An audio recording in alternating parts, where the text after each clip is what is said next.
शिक्षाओं का अनमोल ये खजाना हर दिल पे लिख दिया है, हर दिल पे लिख दिया है जिंदगी का अफसाना। अमूल्य रतन, अमूल्य रतन, अमूल्य रतन। ये श्रृंखला सर्व आत्माओं के पिता परमात्मा शिव के द्वारा उच्चारित महावाक्यों के संकलन पर आधारित है। ओम शांति। गॉडलीवुड स्टूडियो द्वारा प्रस्तुत अमूल्य रत्न में आप सभी का हार्दिक स्वागत है। आज के इस भौतिकता के समय में आध्यात्मिक जागृति की अत्यंत आवश्यकता है, क्योंकि आध्यात्मिकता ही ऐसी शक्ति है जो अंधकार को प्रकाश में, असत्य को सत्य में और दुख को सुख में परिवर्तन कर सकती है। हर असंभव कार्य को संभव करने का मूल सूत्र आध्यात्म ही है। कैसे हम आध्यात्मिक जागृति लाएं, आज हम ईश्वरीय महावाक्यों द्वारा विस्तार से समझेंगे। और इन महावाक्यों के स्पष्टीकरण के लिए हमारे मध्य हैं प्रजापिता ब्रह्मा कुमारीज ईश्वरीय विश्वविद्यालय के वरिष्ठ राजयोगी शिक्षक आदरणीय राजू भाई साहब। सब आपका आज के एपिसोड में बहुत बहुत स्वागत है। तो सब आज हम बात करेंगे 13 मार्च 1981 के महावाक्यों पर, जिसका टॉपिक है डबल रूप से सेवा द्वारा ही आध्यात्मिक जागृति। परमात्मा कहते हैं कि शुभ चिंतक अर्थात सदा शुभ चिंतन में रहने वाले, स्वचिंतन में रहने वाले, ऐसे स्वचिंतक व शुभ चिंतक सदा बाप द्वारा मिली हुई सर्व प्राप्तियां, सर्व खजाने व शक्तियां, इन प्राप्तियों के नशे में साथ साथ संपूर्ण फरिश्ते व संपूर्ण देवता बनने के निशाने के स्मृति स्वरूप रहते हैं। फिर सब शुभ चिंतन, शुभ चिंतक का जो नशा और निशाना, इससे क्या संबंध है, थोड़ा स्पष्ट करें। परमात्मा ने हम सबको जो ज्ञान रतन दिए हैं, उनका चिंतन स्वचिंतन कहलाता है, जिसमें आत्मा अपने आप का चिंतन करती है और दूसरों के कल्याण की बातों का चिंतन करती है, इनका कैसे कल्याण हो, जिसको हम कहते हैं शुभ चिंतन जी। तो शुभ चिंतन और स्वचिंतन जब करते हैं तो ये बहुत बड़ा नशा चढ़ता है। परमात्मा ने हमें क्या से क्या बनाया है, इतना ऊंचा ज्ञान दे करके सर्व आत्माओं के कल्याण के निमित्त बना दिया, तो एक बहुत ऊंचा नशा है कि इतना श्रेष्ठ ज्ञान ज्ञानदाता के द्वारा हम सबको प्राप्त हुआ है। जी। तो परमात्मा कहता है एक तरफ तुम्हें अपने ज्ञान का, इस जीवन का नशा है, शुभ चिंतक बन गए हो, और दूसरी तरफ अपने निशाने को सामने रखो कि मुझे बनना क्या है। निशाना है कि हमें संपूर्णता को प्राप्त करके फरिश्ता बनना है, और उस फरिश्ता स्थिति को प्राप्त करने के लिए हम लोग रेस कर रहे हैं। जी। तो एक तरफ नशा है, दूसरी तरफ निशाना है। और इसीलिए परमात्मा ने कहा कि जितना नशा उतना निशाना स्पष्ट होगा। समीप होने कारण ही स्पष्ट होता है।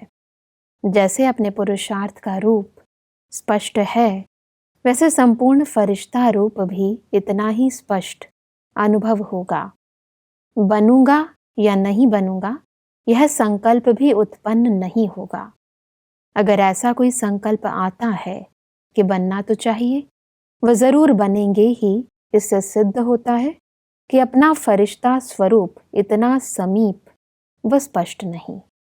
परमात्मा ने हम सबको लक्ष्य तो दिया है कि आप सबका संपूर्ण स्वरूप फरिश्ता स्वरूप है, लेकिन लक्ष्य के प्रमाण अगर हमारे जीवन में लक्षण नहीं आते तो क्वेश्चन उठता है, पता नहीं बनूंगा या नहीं बनूंगा। जी। परमात्मा ने जो पहले कहा है नशा, अगर वो आत्माएं अपने उस सामान में, उस नशे में रहती हैं और उसी अनुसार उनका पुरुषार्थ चलता है, वो अपने लक्ष्य के अनुसार लक्षण धारण करके फरिश्ता बन जाती है। परमात्मा कहते हैं अगर फरिश्ता स्वरूप आपके समीप है, बार बार उसका आह्वान करो कि मैं आत्मा इस लाइट के शरीर में प्रवेश कर रही हूँ, मिट्टी के देह से अलग होकर। तो जब इसमें प्रवेश होने का अभ्यास करेंगे और अपने चारों ओर अनुभव करेंगे, एक बहुत सुंदर लाइट का शरीर है, मैं उस लाइट के शरीर में आ जा रहा हूँ, तो ये जैसे समीपता का अनुभव होगा। और जितना इस देह और दुनिया की बातों से हल्के रहेंगे, न्यारे रहेंगे, उतना आपको फरिश्ता स्वरूप समीप अनुभव होने लगेगा। परमात्मा कहते हैं कि जैसे यह ब्रह्मा कुमार कुमारी का पक्का निश्चय है स्पष्ट है, अनुभव है। ऐसे ही संपूर्ण फरिश्ता स्टेज भी इतनी क्लियर और अनुभव में आती है। आज पुरुषार्थी है, कल फरिश्ता। ऐसा पक्का निश्चय हो जो कोई भी इस निश्चय को टाल ना सके। ऐसे निश्चय बुद्धि हो, फरिश्ते स्वरूप की तस्वीर स्पष्ट सामने है। फरिश्ते स्वरूप की स्मृति, वृत्ति, दृष्टि, कृति व फरिश्ते स्वरूप की सेवा क्या होती है, उसकी अनुभूति है। उसके लिए हमें कुछ समय देना पड़ेगा अपने लिए। क्यों? अगर हम अनुभव कर रहे हैं कि मैं आज ब्राह्मण हूँ, ब्रह्मा कुमार ब्रह्मा कुमारी हूँ, और कल मुझे उस स्वरूप में जाना है, क्योंकि वो हमारा लक्ष्य है और उसके लिए हम पुरुषार्थ कर रहे हैं, तो अगर उस दृष्टि, वृत्ति, स्मृति में जो परमात्मा कह रहे हैं फरिश्ता स्वरूप झलकने लगे, तो नेचुरल अगर हम बहुत डबल लाइट स्थिति में रहते हैं, इसके लिए केवल एक ही अभ्यास करना है कि मैं आत्मा एक ज्योति बिंदु लाइट हूँ। जितना हम देही अभिमान स्टेज बनाते जाते हैं, इस देह भान से डिटैच रहते हैं, न्यारे रहते हैं, उतना वो फरिश्ता स्वरूप स्पष्ट दिखाई देने लगता है। देखना, सुनना, बोलना, अगर हम आत्मा समझ करके सब व्यवहार कर रहे हैं, इस कर्म में आ रहे हैं, तो फरिश्ता स्वरूप बहुत सहज अनुभव होने लगेगा। लेकिन इसके लिए हमें बहुत काल इस देह मान के बंधन से आत्मा को मुक्त करना होगा। तो सब आत्मिक स्मृति और फरिश्तापन की स्मृति, इन दोनों में क्या अंतर है? जितना आत्मिक स्थिति का हम अभ्यास करते हैं, जितना हम अनुभव करते हैं कि मैं एक लाइट हूँ, मैं एक आत्मा हूँ, तो जैसे कोई लाइट बहुत सुंदर चमकती है, तो उसके चारों ओर उस लाइट का आभा मंडल बनता है, घेरा बनता है।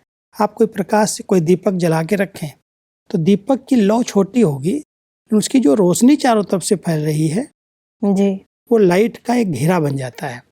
तो ऐसे ही जब हम अपने आत्मिक स्वरूप में स्थित रहते हैं, तो एक बहुत सुंदर पवित्रता के वाइब्रेशन का आभा मंडल बनता है। तो आत्मिक स्वरूप ही फरिश्ता स्वरूप बन जाता है। देहमान स्वरूप मिट्टी की ड्रेस वाला है और आत्मिक स्वरूप ही फरिश्ता स्वरूप है। तो परमात्मा कहता है आत्मिक स्वरूप में स्थित रहने का अभ्यास करो। कर्म कर रहे हैं, कर्म कराने वाली मैं आत्मा अलग हूँ, ये शरीर अलग है। अब ये अभ्यास करते करते आत्मा बिल्कुल लाइट हो जाती है, हल्की हो जाती है। इसमें वैसे एक बात है कि आत्मा का स्वरूप तो ज्योति बिंदु है जी, लेकिन जो फरिश्ता स्वरूप हम देखते हैं वो तो बिल्कुल जैसे हम कहते हैं कि देह जैसी हमारी है, वैसा ही स्वरूप एक लाइट का आभा मंडल दिखाई देता है। वो इसीलिए दिखाई देता है क्योंकि आत्मा इस शरीर के अंदर है जी। और इस शरीर के अंदर जब उसके पवित्र प्रकंपन फैलते हैं, ये पूरी बॉडी ही जैसे ट्रांसफर होती है जी। और वो ट्रांसफर हुई बॉडी फरिश्ता रूप में दिखाई देती है। जी। है वो आत्मिक स्थिति। लेकिन जब आत्मा इस भ्रकुटी के बीच में शरीर के अंदर अभ्यास करती है, तो इसके चारों ओर जैसे एक बहुत पवित्र आभा मंडल बनने लगता है पूरे शरीर के अंदर जी। और ये शरीर ही ट्रांसफर होकर के और सूक्ष्म शरीर फरिश्ते रूप में दिखाई देता है। केवल आत्मा की लाइट नहीं चमक रही है, आत्मा इस शरीर के अंदर ये अभ्यास कर रही है कि मैं इससे अलग हूँ, मैं बहुत पवित्र हूँ, मैं बहुत शुद्ध हूँ। जब वो संकल्प में स्थित होती है तो चारों ओर इस शरीर के एक सूक्ष्म शरीर निर्माण होता है जी। और वो सूक्ष्म शरीर को हम फरिश्ते शरीर में देखते हैं। तो केवल एक ज्योति के आगे प्रकाश है वो नहीं जी। लेकिन शरीर के साथ तो ट्रांसफर हो रही आत्मा, है ना। इस मिट्टी की ड्रेस को छोड़ के वो जैसे लाइट की ड्रेस में जा रही है। तो जब संदेशियां भी वतन में जाती हैं और ब्रह्मा बाबा को फरिश्ते रूप में देखती हैं, तो उनको भी पूरा शरीर ब्रह्मा बाबा का विशेष करके फेस ही दिखाई देता है और साथ में ऐसे लगता है सारा शरीर है जी। लेकिन पूरा ये दिखाई यही देता है फरिश्ते को, फरिश्ते रूप में। ब्रह्मा बाबा को देख करके जब आते थे, पहले भी बाबा के समय भी जी। और उसके बाद जब बाबा संपूर्ण बन गए और अभी संदेशियां जाती हैं, तो दोनों रूप कभी कभी देखती है। एक साकार में ब्रह्मा दिखाई देता है। एक बार हमने दादी गुलजार जी से एक प्रश्न किया था जी। क्यों ट्रांस का पाठ दादी का रहा, दादी जी के द्वारा ही ये बाबा के महावाक्य हमसे सबने सुने हैं। तो दादी जी से मैंने एक प्रश्न किया कि जब आप वतन में जाती हैं और कहती हैं बाप दादा आपस में रूह रिहान कर रहे थे जी। तो बाप और दादा तो एक ही शरीर में हैं, क्योंकि परमात्मा को अलग शरीर तो है ही नहीं जी। तो रूह रिहान कैसे करते हैं? क्या एक बार एक बोलता है, दूसरी बार दूसरा बोलता है, जैसे मोनो एक्टिंग करते हैं? तो दादी कहती नहीं, बाप और दादा जब हम कहते हैं आपस में रूह रिहान कर रहे थे, तो ब्रह्मा बाबा का साकार स्वरूप हमें दिखाई देता है, जी। उसमें ब्रह्मा बाबा दिखाई देते हैं और शिव बाबा आकारी शरीर में दिखाई देते हैं। तो आकारी शरीर में शिव बाबा है, साकारी स्वरूप में ब्रह्मा बाबा है, दोनों ही आपस में डायलॉग करते हैं, आपस में रूह रिहान करते हैं। तो ये बात समझने की है कि फरिश्ता स्वरूप अलग नहीं है, यही शरीर फरिश्ता स्वरूप में ट्रांसफर हुआ जी। और जितना हमने आत्मिक स्थिति का अभ्यास किया, पवित्र आभामंडल बना, उस पवित्रता के आधार से वो लाइट का शरीर, सूक्ष्म शरीर हमारा तैयार हो गया। परमात्मा कहते हैं कि आगे चल समय और आत्माओं की इच्छा की आवश्यकता अनुसार डबल रूप के सेवा की आवश्यकता होगी। एक ब्रह्मा कुमार कुमारी स्वरूप अर्थात साकारी स्वरूप की, दूसरी सूक्ष्म आकारी फरिश्ते स्वरूप की। जैसे ब्रह्मा बाप की दोनों ही सेवाएं देखी, साकार रूप की भी और फरिश्ते रूप की भी। साकार रूप की सेवा से अव्यक्त रूप के सेवा की स्पीड तेज है। अब अव्यक्त ब्रह्मा बाप अव्यक्त रूपधारी बन अर्थात फरिश्ते रूप बन बच्चों को अव्यक्त फरिश्ते स्वरूप की स्टेज में खींच रहे हैं। हम यहाँ श्रेष्ठ संकल्प कर रहे हैं कि मैं एक आत्मा हूँ, मैं विश्व की आत्माओं के लिए कल्याणकारी हूँ, ये प्रकृति तमो प्रधान है, ये सतो प्रधान बन रही है, हर आत्मा शांति का अनुभव कर रही है। संकल्प हमारे यहाँ चल रहे हैं जी। लेकिन संकल्प की जो गति है वो बहुत फास्ट गति है और संकल्प शरीर के साथ जाता है, अकेले नहीं जाता। संकल्प कैसे जाएगा? इसको ही शास्त्रों में कहा है अंतर्वाहक शरीर, अंतःवाहक शरीर। ये जो अंतर मन है वही एक वाहन बन जाता है, वो लाइट का एक शरीर बन जाता है और उस लाइट के शरीर में जब आत्मा प्रवेश करके दूसरे स्थान पर संकल्प शक्ति से पहुंचती है तो लोगों को पूरा शरीर दिखाई देता है। ब्रह्मा बाबा जब यहाँ साकार में थे, इस अभ्यास के द्वारा दूर बैठी हुई आत्माओं को फरिश्ता दिखाई देता था और उस फरिश्ते से आवाज मिलती थी, यहाँ जाओ, साकार में इनके पास जाओ। ब्रह्मा से श्री कृष्ण के जो साक्षात्कार हुए इसी फरिश्ते स्वरूप से हुए और उसके लिए बाबा ने केवल यही अभ्यास किया कि मैं इस शरीर से अलग हूँ, मैं एक आत्मा हूँ और मैं अपने संकल्प शक्ति के द्वारा सारे विश्व का कल्याण के निमित्त हूँ जी। उसके द्वारा सेवा हुई। तो परमात्मा कह रहे हैं कि आप जब साकार में हो तो डबल रूप की सेवा है। एक ब्रह्मा कुमार ब्रह्मा कुमारी रूप से ज्ञान सुनाने की सेवा कर रहे हो जी। और दूसरा जब योग अभ्यास करते हो तो आप अपनी संकल्प शक्ति से फरिश्ता बन करके दूसरों को साक्षात्कार कराओ। ये डबल सेवा हो जाएगी जी। लेकिन अभी ब्रह्मा बाबा की जो फास्ट गति है सेवा की, तो उन्होंने साकार शरीर छोड़ा हाँ जी। और संपूर्ण स्वरूप को प्राप्त कर लिया। आकारी फरिश्ते स्वरूप से बहुत फास्ट गति की सेवा कर रहे हैं जी। परमात्मा कहते हैं कि ब्रह्मा बाप फरिश्ता बना ही इसलिए कि अव्यक्त रूप का एग्जाम्पल देख फॉलो सहज कर सको। साकार रूप में न होते हुए भी फरिश्ते रूप से साकार रूप समान ही साक्षात्कार कराते हैं ना। विशेष विदेशियों को अनुभव है, मधुबन में साकार ब्रह्मा की अनुभूति करते हो ना, कमरे में जा कर के रूह रूहान करते हो ना। चित्र दिखाई देता है या चैतन्य दिखाई देता है, अनुभव होता है तब तो जिगर से कहते हो ब्रह्मा बाबा। क्योंकि हर एक स्थान पर केवल मधुबन में आकर के अनुभव नहीं कर रहे हैं जी। लेकिन आज किसी भी विश्व के कोने में बैठी हुई आत्माएं ये अनुभव करती हैं बाबा मेरे साथ है। अव्यक्त रूप में ब्रह्मा बाबा की बहुत फास्ट गति की सेवाएं चल रही हैं। एक अनुभव सुनाता हूँ मैं आपको जी। एक स्थान पर बहुत कोने में, विश्व के किसी एक कोने में एक बहन थी, अकेले सेंटर पर रहती थी जी। और उसने ब्रह्मा बाबा का फोटो रखा हुआ था। तो ब्रह्मा बाबा का फोटो, वो क्रिश्चियन थी पहले, फिर ब्रह्मा कुमारी बनी और उसके बाद उसने ब्रह्मा बाबा का फोटो जब अपने पास रखा तो कुछ लोग जैसे आते हैं स्टूडेंट्स आए तो उन्होंने पूछा ये कौन है। तो बहन ने कहा कि हम भारत में जाते हैं, ये हमारा ब्रह्मा कुमारियों का गुरु है और उसका ये फोटो है। ऐसे बोला वो फोटो है। लेकिन वो जो व्यक्ति आए थे वो साइंटिस्ट थे और उनके बाबा के फोटो की दृष्टि से जो शक्ति आ रही थी, करंट आ रही थी, तो उन्होंने कहा बहन ये फोटो तो नहीं लगता है, ये कुछ और है। वो कह रही फोटो है, कहता है ये फोटो नहीं लगता है। तो उसके पास एक पेंडुलम था उस पेंडुलम को ले करके वो भाई फोटो के सामने गया तो पेंडुलम हिलने लगा, जैसे कोई चैतन्य होता है। तो वो कहता है नहीं, इसके अंदर कोई शक्ति है, आपको फोटो लग रहा है, मैं समझता हूँ इसके अंदर कोई शक्ति है जी। तो ऐसे ब्रह्मा बाबा अपना सूक्ष्म शरीर के द्वारा सेवाएं करा रहे हैं। कहीं किसी कोने में बैठी हुई आत्मा, तब वो सब जिगरी कहते हैं, दिल से कहते हैं मेरा बाबा मेरे साथ है।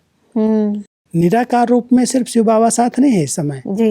डबल पार्ट बाप और दादा दोनों आत्माएं इस विश्व कल्याण की सेवा वर्तमान समय कर रही हैं जी। और दूर दूर बैठी हुई आत्माएं उनके साकार का अनुभव करती हैं, जैसे साकार में साक्षात वो मेरे सन्मुख है। आगे बढ़ते हैं तो परमात्मा कहते हैं कि जैसे अव्यक्त ब्रह्मा बाप साकार रूप की पालना दे रहे हैं, साकार रूप की पालना का अनुभव करा रहे हैं, वैसे आप व्यक्त में रहते अव्यक्त फरिश्ते रूप का अनुभव करो। सभी को यह अनुभव हो कि यह सब फरिश्ते कौन हैं और कहाँ से आए हुए हैं। जैसे अभी चारों ओर यह आवाज़ फैल रहा है कि यह सफ़ेद वस्त्रधारी कौन है और कहाँ से आए हैं, वैसे चारों ओर अब फरिश्ते रूप का साक्षात्कार हो। इसको कहा जाता है डबल सेवा का रूप, सफ़ेद वस्त्रधारी और सफ़ेद लाइट धारी, जिसको देख न चाहते भी आँख खुल जाए। इसके लिए हम सबको कुछ बातों का अटेंशन जरूर रखना पड़ेगा जी। अगर हमारी बाह्यमुखता की आदत बनी हुई है, हम बहुत आवाज़ में आते हैं, बहुत सारी बातों के डिबेट में चले जाते हैं, तो हमारे फरिश्ते स्वरूप का अनुभव लोगों को नहीं होगा जी। इसके लिए जैसे सफ़ेद ड्रेस के ऊपर लोग प्रभावित होते हैं, बहुत अच्छा फरिश्ते की ड्रेस है ये, ऐसे ही जितना हम अंतर्मुखी रहते हैं, अपने आत्मिक स्वरूप में स्थित होकर के बात करते हैं, बात करने की मना नहीं है, लेकिन बहुत मूवी भाषा, फरिश्तों की भाषा जो है बहुत सूक्ष्म है, बहुत धीरे की है। अगर उस मूवी भाषा से हम एक दूसरे से बात करते हैं, दृष्टि से लेन देन करते हैं, मुस्कुराते हुए बात करते हैं, तो एक वायुमंडल ऐसा बन जाता है जैसे फरिश्तों का वायुमंडल है जी। कोई टॉकी, कोई आवाज़ है ही नहीं। आज इतने हजारों भाई बहन एक साथ इकट्ठे होते हैं और सब अगर योग युक्त होकर के एक दूसरे के साथ आते, खाते, पीते, बैठते, उठते हैं, काम कर रहे हैं, आवाज़ अगर नहीं है तो लोगों को लगता है ये तो सब फरिश्ते हैं। तो परमात्मा कह रहे हैं डबल रूप का अनुभव कराओ। एक साकार में फरिश्ते सफ़ेद ड्रेस में हैं, हम सब वाइट ड्रेस में हैं, और दूसरा आत्मा की लाइट जो है वो भी चमक रही है इनकी। तो चमकती हुई लाइट साइलेंस की शक्ति से इस फरिश्ते स्वरूप का लोगों को अनुभव होने लगेगा। परमात्मा कहते हैं कि जैसे अंधकार में कोई बहुत तेज लाइट सामने आ जाती है तो अचानक आंख खुल जाती है ना कि यह क्या है, यह कौन है, कहाँ से आई। तो ऐसे अनोखी हलचल मचाओ, जैसे बादल चारों ओर छा जाते हैं, ऐसे चारों ओर फरिश्ते रूप से प्रकट हो जाओ। इसको कहा जाता है आध्यात्मिक जागृति, रूहानी जागृति। अब इसी जागृति की वर्तमान समय आवश्यकता है, क्योंकि चारों ओर अज्ञानता का अंधकार है। इसको कहते हैं तमोगुण। और इस तमोगुणी वातावरण के बीच में अगर हम अपने आत्मिक स्वरूप में स्थित होकर के रूहानियत को बढ़ा करके किसी स्थान पर जाते हैं, तो जैसे कोई अंधेरे में कोई लाइट चमक जाती है, क्योंकि हम देहमान से मुक्त हैं, अंधेरा है देहमान का जी। हम आत्मिक स्थिति में, रूहानी स्थिति में स्थित हैं। यही वास्तव में आध्यात्मिक जागृति है। इसके लिए जितना हम हो सके आवाज़ की दुनिया से दूर रहें, देहमान की बातों से अलग रहें। मैं आत्मा हूँ, मैं इस शरीर को धारण करने वाली, कर्म करने वाली चैतन्य शक्ति हूँ। जब ये अभ्यास हम करते हैं और अपने आत्मिक स्वरूप में स्थित होकर के कहीं जाते हैं, तो अपने आप वो अंधेरे में ऐसे अनुभव होता है तो कोई प्रकाश आ गया, लाइट आ गई। और इसी से ही लोगों को लगेगा इनकी जीवन आध्यात्मिक जीवन है। जी। परमात्मा भी चाहते हैं कि जन जन में आध्यात्मिक जागृति आए, और जहाँ जहाँ भी मेरे बच्चे रहते हैं विश्व के कोने कोने में, ये अभ्यास करें कि मैं आत्मा इस लाइट के शरीर में हूँ, ये शरीर अलग है, मैं अलग हूँ। तो ये साक्षात्कार अपने आप फरिश्ते स्वरूप का लोगों को होने लगेगा। जी। परमात्मा कहते हैं कि अंतःवाहक शरीर से चक्र लगाने का अभ्यास करो। ऐसा समय आएगा जो प्लेन भी नहीं मिल सकेगा। ऐसा समय नाजुक होगा तो आप लोग पहले पहुंच जाएंगे। अंतःवाहक शरीर से चक्र लगाने का अभ्यास ज़रूरी है। ऐसा अभ्यास करो जैसे प्रैक्टिकल में सब देखकर मिलकर आए हैं, दूसरे भी अनुभव करें, हाँ यह हमारे पास वही फरिश्ता आया था। जितना हम इसका अभ्यास करेंगे, और यही अभ्यास है, क्योंकि संकल्प शक्ति ही वाहन बनती है। अंतर मन वाहन, अंतःवाहक शरीर है। तो जितना हम अपने आत्मिक स्थिति में स्थित रहते हैं, इस देह से डिटैच अलग होकर के अभ्यास करते हैं कि मैं आत्मा हूँ, मैं आत्मा हूँ, जो बाबा रोज पक्का करा रहे हैं, इसका अभ्यास करने से जैसे शरीर से हम बिल्कुल अलग हो जाते हैं, हल्के हो जाते हैं जी। और अलग होते ही संकल्प जहाँ के लिए हम उठाते हैं, कोई संकल्प उठा तो जैसे आत्मा वह उस वाहन से, सूक्ष्म शरीर से वहाँ पहुँच गई, और जिसके पास गई, मान लो कोई आज याद कर रहा है, कोई दुखी है, बहुत परेशान है, और बाबा कहता है एक स्थान पर बैठे हुए तुम अनेकों की सेवा करो। ये सेवाएं पहले ऋषि मुनियों ने भी बहुत की है। जो हमारे प्राचीन ऋषि मुनि हुए हैं, जो तपस्वी थे, पवित्र थे, वो जब ध्यान अवस्था में बैठते थे तो शरीर यहीं रहता था, और सूक्ष्म शरीर से कई आत्माओं के आगे, जो उनके शिष्य थे, जो उनको पुकार रहे थे, याद कर रहे थे, उनके आगे प्रकट हो जाते हैं जी। और प्रकट होते ही उनको आशीर्वाद देते थे। उनको जैसे उनके आगे सहारा बन करके खड़े हैं।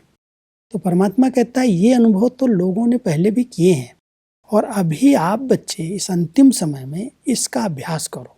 अंतःवाहक शरीर से एक दूसरे के समीप जाओ, उनको अनुभव कराओ, उनके दुख दर्द सुनो, उनकी पुकार सुनो, उन पर उपकार करो। ये सेवा है इस समय की, जबकि एक स्थान से दूसरे स्थान पर जाने में समय लगेगा और नहीं भी कई बार जा सकते हैं। कई ऐसी परिस्थितियां घटेंगी आगे चल कर के, और भी जो ये एरोप्लेन और जो साधन है वो सब नहीं होंगे। आत्मा को अभी ये जो साधन मिले हुए हैं, जिनके वो द्वारा यात्रा कर रही है, इधर से उधर जाती है, आगे चल कर के परमात्मा कहते हैं साधन भी सब फेल हो जाएंगे, कोई काम नहीं आएंगे। अंतिम सेवा का ये स्वरूप है अंतःवाहक शरीर। आत्मा अपने सूक्ष्म शरीर में प्रवेश करे और जिधर जाए ऐसे अनुभव करा दे कि मैं आपके सामने हूँ, जो आपको मदद चाहिए मैं देने के लिए आया हूँ। परमात्मा कहता है इससे बहुत समीपता का अनुभव होगा और ये सेवा बहुत फास्ट गति से फैलेगी जी। इसके लिए हम सबको बहुत सूक्ष्म शरीर में जाने का अच्छा अभ्यास करना है। जब समय मिले एकांत में बैठें, अपने आत्मिक स्वरूप में स्थित हो जाएं, अपने चारों एक लाइट का शरीर अनुभव करें और संकल्प की एकाग्रता के आधार से इमर्ज करें कि मैं अभी इस स्थान पर गया और इस आत्मा को मैंने शक्ति दी, सकाश दी। तो ये अंतःवाहक शरीर की सेवा है। परमात्मा कहते हैं कि किसी के दुख लेकर सुख देना, यह है सबसे बड़ी सेवा। तुम सुख के सागर बाप के बच्चे हो, तो जो भी मिले उनका दुख लेते जाना और सुख देते जाना। किसका दुख लेकर सुख देना, यही सबसे बड़े ते बड़ा पुण्य का काम है। ऐसे पुण्य करते करते पुण्य आत्मा बन जाएंगे। एक बहुत अच्छी सेवा है, क्योंकि आत्माओं के दुख दर्द बढ़ रहे हैं जी। बहुत प्रॉब्लम्स क्रिएट हो रही हैं, और उनको हम अपने स्नेह की दृष्टि से, अपनी सूक्ष्म सकाश से, अपने प्यार भले दो शब्दों से अगर उनके दुख दूर कर देते हैं, उनको खुशी की लहर आ जाती है। तो जैसे हमने उनके दुख ले लिए और दुख ले करके उनको मैंने सुख दे दिया, तो परमात्मा कहता है अब इस सेवा को बढ़ाओ, और जितना आप ये दुख ले करके सुख देने की सेवा करेंगे जी। तो उतना ही आप पुण्य आत्मा बनते जाएंगे। जी। पुण्य आत्मा बनने की बहुत अच्छी विधि है। बिल्कुल भाई साहब, आज हमने बहुत ही गहराई से और स्पष्टता से समझा कैसे हम अपने अंतःवाहक शरीर से, अपनी सूक्ष्म शक्तियों के आधार से अनेक आत्माओं की सेवा कर सकते हैं। फिर सब स्पष्टीकरण के लिए आपका बहुत बहुत धन्यवाद। दर्शकों, आज के एपिसोड में हमने समझा कि समय अनुसार हमें ब्रह्मा बाबा के समान अपने साकारी व आकारी दोनों स्वरूपों से सेवा करनी है। परमात्मा ने कहा कि हमें व्यक्त में रहते अव्यक्त फरिश्ते स्वरूप का अनुभव करना व कराना है, तभी ही आध्यात्मिक व रूहानी जागृति आ सकती है। परमात्मा ने कहा कि सबसे बड़ी सेवा है किसी का दुख लेकर उसे सुख देना। दर्शकों, आज के एपिसोड से संबंधित यदि आपके मन में कोई भी प्रश्न है तो आप हमें ईमेल कर सकते हैं। हमारा ईमेल आईडी है amulyaratna@godlywoodstudio.org। अगले एपिसोड में एक और अव्यक्त वाणी के साथ आप सभी के समक्ष हम फिर हाजिर होंगे। तब तक के लिए लेते हैं इजाजत। ओम शांति। मुख्य सार, डबल रूप की सेवा, ब्रह्मा कुमार कुमारी स्वरूप की और फरिश्ते स्वरूप की। ब्रह्मा बाप को इस बात में फॉलो नहीं करना, हम इस शरीर को छोड़ अव्यक्त बन जावें, इसमें फॉलो नहीं करना। ब्रह्मा बाप फरिश्ता बना ही इसीलिए कि अव्यक्त रूप का एग्जाम्पल देख फॉलो सहज कर सको। ऐसा समय आएगा जो प्लेन भी नहीं मिल सकेगा, इसलिए अंतःवाहक शरीर से चक्र लगाने का अभ्यास जरूरी है। दुख लेकर सुख देना, यही सबसे बड़े ते बड़ा पुण्य का काम है। अधिक जानकारी के लिए संपर्क करें Amulya Ratan Godlywood Studio, Manmohini Van, Shantivan post, Abu Road 307510, district Sirohi, Rajasthan. Email ID है amulyaratn@godlywoodstudio.org। इस श्रृंखला को प्रजापिता ब्रह्मा कुमारीज ईश्वरीय विश्वविद्यालय के सेवा केंद्रों पर क्लास में नियमित रूप से चलाने के लिए गॉडलीवुड स्टूडियो से संपर्क करें।